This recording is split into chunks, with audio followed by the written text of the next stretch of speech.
Inovasinya itu Bakawan ETLH minta perbaikan atau usulan rumah tidak layak huni. Nah, nantinya kami mengharapkan inovasi ini dapat berintegrasi dengan inovasi lain, khususnya sisintalnya dinas sosial.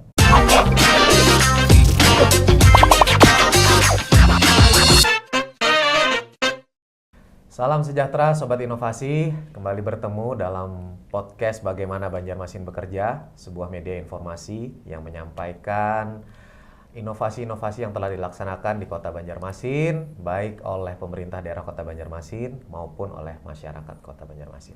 Hari ini Ulun kedatangan dua tamu istimewa dari Dinas DPRKP. Nah, apa itu? Nanti kita tanya sama kawan-kawan Ulun ini yang sudah datang.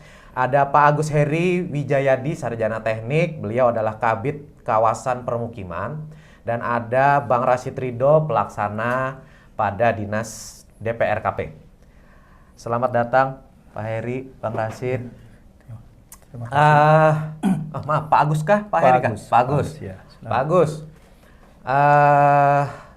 Apa sih Pak Dinas DPRKP ini Pak? Ya, oke.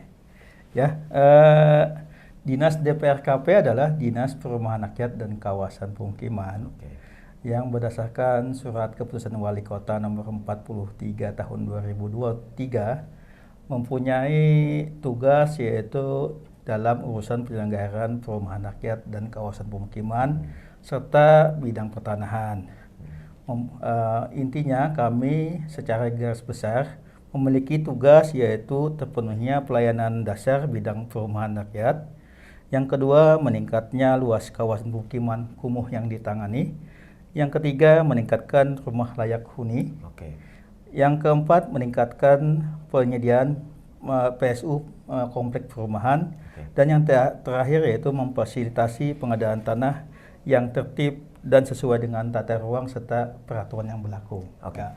Pak Agus, ini berarti tugas utamanya kalau Ulun tangkap salah satunya adalah mengatur terkait dengan kawasan pemukiman kumuh dan rumah layak huni. Tentu ini ada kaitannya dengan inovasi. Betul. Karena kita ngobrol di sini Sobat Inovasi terkait dengan inovasi. Ulun ingin tahu nih dulu Pak, inovasinya apa nih namanya tadi? Inovasinya itu Bakawan ETLH. Bakawan RTLH. Itu Banjarmasin aplikasi wadah pendataan rumah tidak layak huni. Yang ingin Ulun tanyakan nih Pak, menarik. Kenapa harus ada inovasi ini? Latar belakang permasalahannya apa nih Pak? Betul, ya. Memang dalam upaya pelaksanaan pencegahan dan peningkatan kualitas perumahan dan kawasan pemukiman guna melaksanakan tugas kami ya. Salah satunya yaitu kita memberikan perbaikan pada rumah tidak layak huni. Selama ini pengusulan rumah tidak layak huni itu masih secara manual ya. Kita masyarakat ataupun petugas kelurahan dari kelurahan masing-masing lokasi datang ke lokasi ke tempat kami mengajukan proposal minta perbaikan atau usulan rumah tidak layak huni. Nah, kami ingin memangkas birokrasi tersebut. Nah, jadi kan mereka tidak perlu datang membawa usulan, mereka membuat usulan, cukup dengan menggunakan aplikasi melalui HP, laptop ataupun PC yang ada di kelurahan, mengajukan usulan perbaikan rumah tidak layak huni. Nah, nanti selanjutnya setelah masuk usulan itu ke aplikasi tersebut, nanti petugas TPL kami akan datang melakukan verifikasi. Intinya memudahkan untuk bagi warga dalam pengusulan rumah tidak layak huni. Gitu. Pak, Ulun hendak bertakun, Ulun ingin bertanya, tapi ini lawan Bang Rashid. Ya, silakan. Ya. Bang Rashid, terkait dengan pembentukan aplikasi ini dilakukan sendirikah secara mandiri oleh teman-teman di DPRKP atau melibatkan pihak lain? Jadi untuk inovasi ini, pertama penggagasan kita itu kita ketemu masalah yang tadi, kemudian masalah penginputan data juga yang ribuan banyak di aplikasi RTLH milik Kementerian PUPR, sehingga perlu dibikin supaya lebih otomatisasi, lebih kita himpunkan ya untuk memudahkan pekerjaan kita ya. sehingga tata kelola pemerintahan kita khususnya di DPRKP itu lebih cepat. Oke. Kemudian kami yang nyusun konsepnya, kami yang nyusun alur aplikasinya, Proses bisnisnya. Berarti secara mandiri semua oleh secara kawan-kawan. tim Iya, di DPRKP kita diskusikan dengan kepala dinas, dengan sekretaris dinas ya dengan teman-teman, terus kita ajuin proposal ke Diskominfotik. Oke.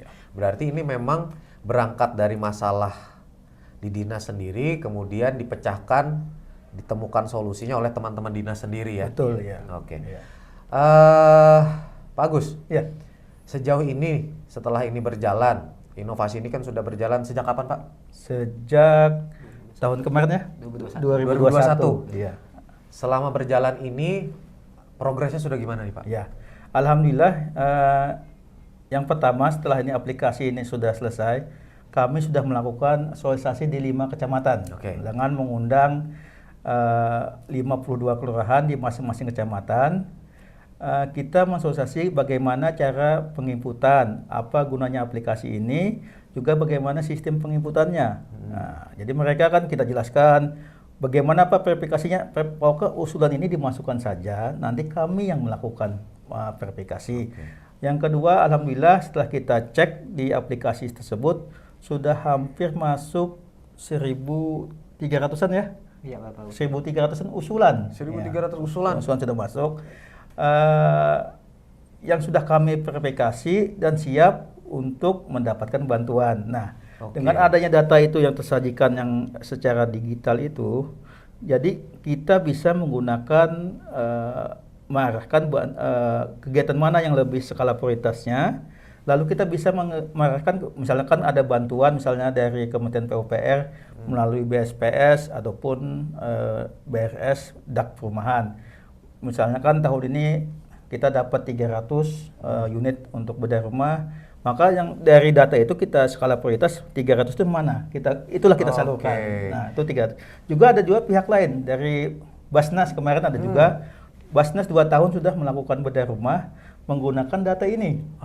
Jadi mereka dengan harapan dengan ada data yang tersimpan dalam sistem ini, bantuan itu tepat sasaran dan tidak akan ada penerima bantuan yang menerima itu 2 kali. Karena termonitoring juga dari aplikasi itu. Mana yang sudah mendapat bantuan, mana yang tidak. Jadi kelihatan, oh ini sudah dapat BSPS, oh ini sudah dapat dari bedah rumahnya Basnas. Nah itu kan kelihatan kita terdata gitu dalam sistem ini. Kita sudah berjalan nih aplikasinya. Iya betul. Tentu inovasi melalui aplikasi ini tidak boleh berhenti di sini Pak. Betul. Nah Ulun mau tanya nih, kedepannya rencananya mau diapain Pak? Ada pengembangan lagi kah terkait dengan keberlanjutannya atau bagaimana? Ya tentu kita kan inovasi ini harus tetap jalan dan berkembang. Nantinya kami mengharapkan inovasi ini dapat berintegrasi dengan inovasi lain, khususnya Sisintalnya Dinas Sosial dalam rangka mengentaskan kemiskinan. Baik. Nah, kan kita di dalam Sisintal itu kan di Dinas Sosial itu ada juga pembangunan bedah rumah Rutilahu. Nah, nanti kita data yang RTLH yang punya kami miliki, kita sandingkan ya Pak Rasid sehingga kita juga membantu mereka dalam pengentasan kemiskinan gitu. Nah, yang kedua, kami berharap aplikasi ini nantinya bisa dikerjasamakan dengan Dinas Kependudukan dan Catatan Sipil Kota Banjarmasin sehingga mengenai terkait dengan data kependudukan. Sehingga memudahkan warga dalam memberi usulan itu cukup dengan menekan nomor KTP, NIK ya. Data-data kependudukan itu sudah terisi di sana.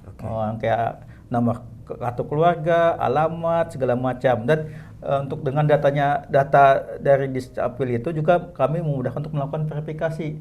Benar gak yang diinputkan oleh pengusul ini dengan NIK ini tercatat dengan sebagai warga Kota Banjarmasin gitu. Ya. Baik Pak, terima kasih banyak informasinya. Semoga tujuan mulia teman-teman bisa dilaksanakan terkait dengan pengembangan aplikasi dan inovasi ini.